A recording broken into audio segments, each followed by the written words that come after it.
Miara-piatrany itoko lahy sy itoko vavy, ho anao manaraka ty fandarina zany malaza ity. Mbola hitoetra anatin'ny adihevitrilay zom-pirenena frantsay nalaina Andriamatoa Andry Rajoelina tamin'ny taona 2024 ny fandalina sy fanadihadiana ataontsika satria mihazakazaka ny toetra ara-pirenena amin'izao fotoana izao. Tsy eto Madagasikara ihany ty adihevitra ity fa eo amin'ny setrotraisam-pirenena satria ny Radio France Internationale, ny RFI, io maraina io dia nitondra fanadihadiana mikasika indrindra izao raharaha izao. Ary tsy vitan'io fanadihadiana fanadihadiana fa ny mpahay lalàna, mpitsara teto Madagasikara sahigy mpanao politika kanefa dia any ampitan-dranomasina amin'izao fotoana izao Ramatoa Fanirisoa Erinaivo no adiadiny ny mpanao gazety ny RFI.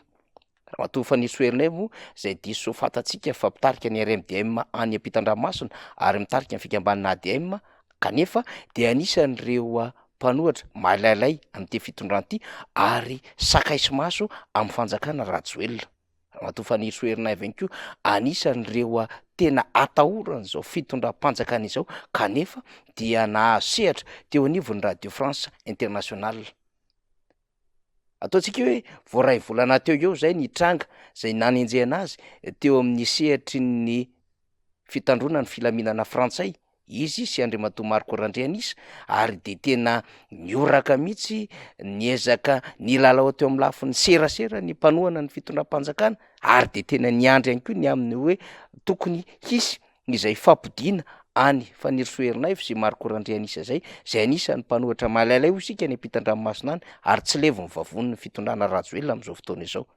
Kanefa dia izy indray no nahasehatra teo anivon'ny RFI tamin'ity maraina ity nanazava ny fipetrapetraka izao fahazoana zom-pirenena frantsay ho an'ny Andry Rajoelina izao ary nanazava ny tokony ho fepetra mifanaraka an'izany fahazoana zom-pirenena frantsay izany kanefa dia filoham-pirenena i Andry Rajoelina ary dia miatra amin'ny lalàna araka ny 2/20 ao amin'ny Code de nationalité malagasy.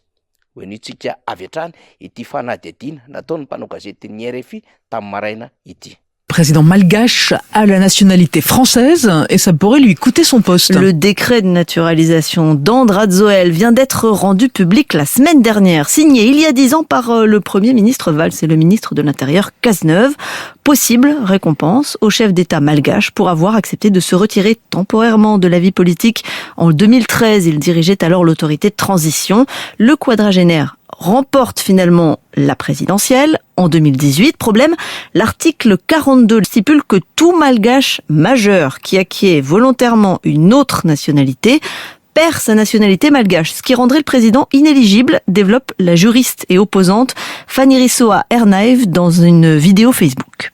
Il ne pouvait plus prétendre à aucune fonction élective à Madagascar.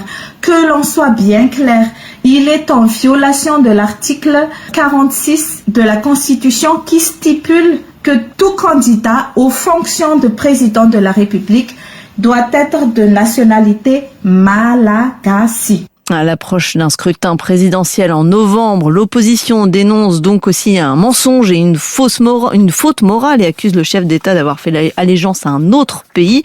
Et dans le camp de Rajoelina, on assure que le président n'a pas encore perdu techniquement sa nationalité malgache. Lui joue surtout la carte de l'attachement. Nul ne peut changer le sang malgache qui coule dans nos veines. Commission d'enquête parlementaire, plainte.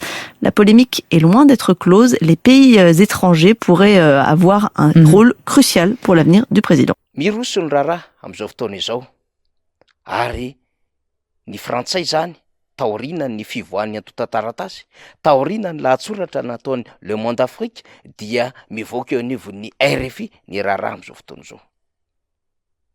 Misy fandalinana zay nivoaka ihany koa nataona mpahay lalàna miasa any Frantsany ny aminy hoe tohotrany efa navotsitry la Frantsa Andriamatoa Andry Rajoelina.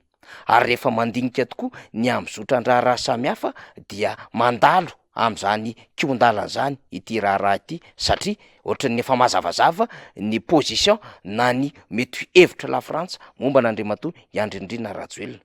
Izany ve ny vokatry ny fionana teo amin'ny Andry Rajoelina sy Emmanuel Macron mialohany nandehanany tany Genève, Suisse, zay niatrika ny fivoriana tampony momba ny tontolon'ny asa maneran-tany.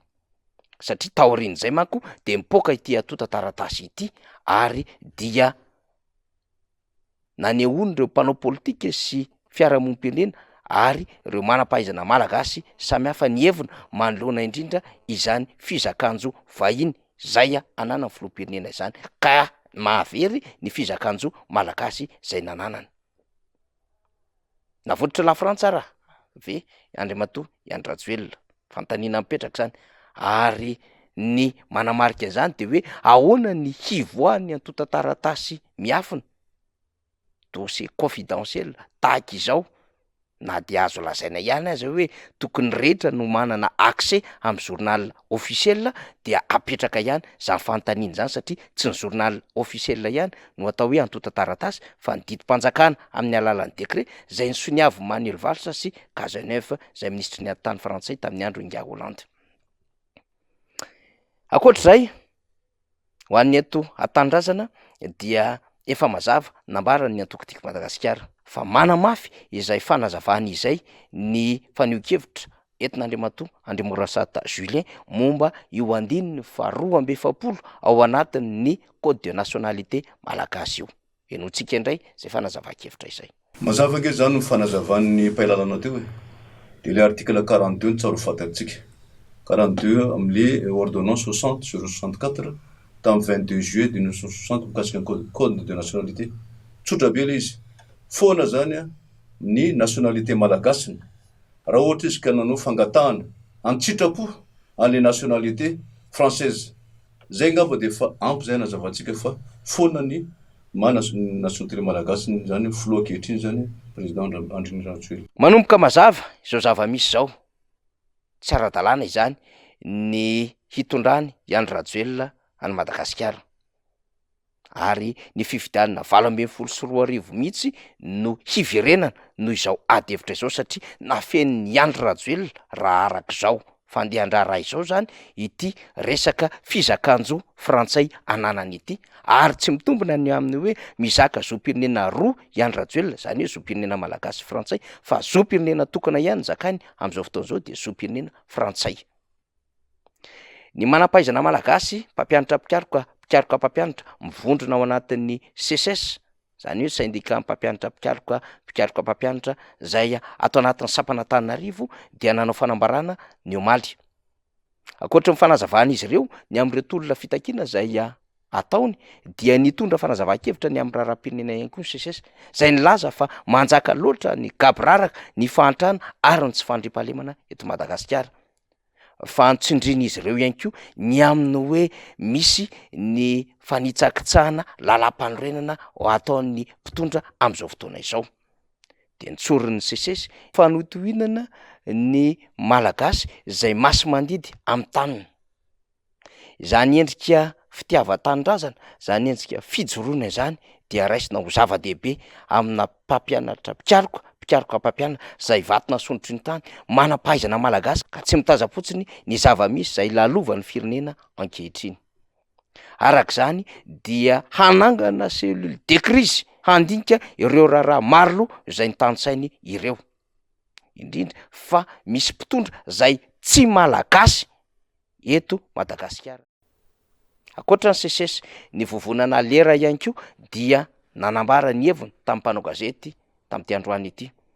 Izy ireo zay nanasongadina mazava tsara fa lera izao tokony ametrahana Andriamatoa Iany Rajoelina fametraha-pialana noho io resaka fizakanjo frantsay io. Fa lera ihany koa zao hanesorana ireo mari-boninahitra samihafa sy izay mety mifanaraka amin'izany zay nisalorany tamin'izy nampiandraiketana zay asa mafiloham-pirenena izay.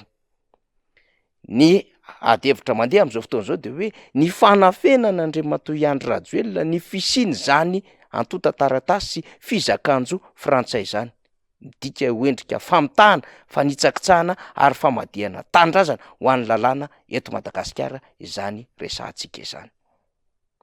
Tohizantsika indray ny fizotry ny raharaha ho an'ny rapitso fa atreo alohany androany zay ny azo resahana, zany zava-misy, zany malaza makasitraka toboklahy makatelina tobokivavy.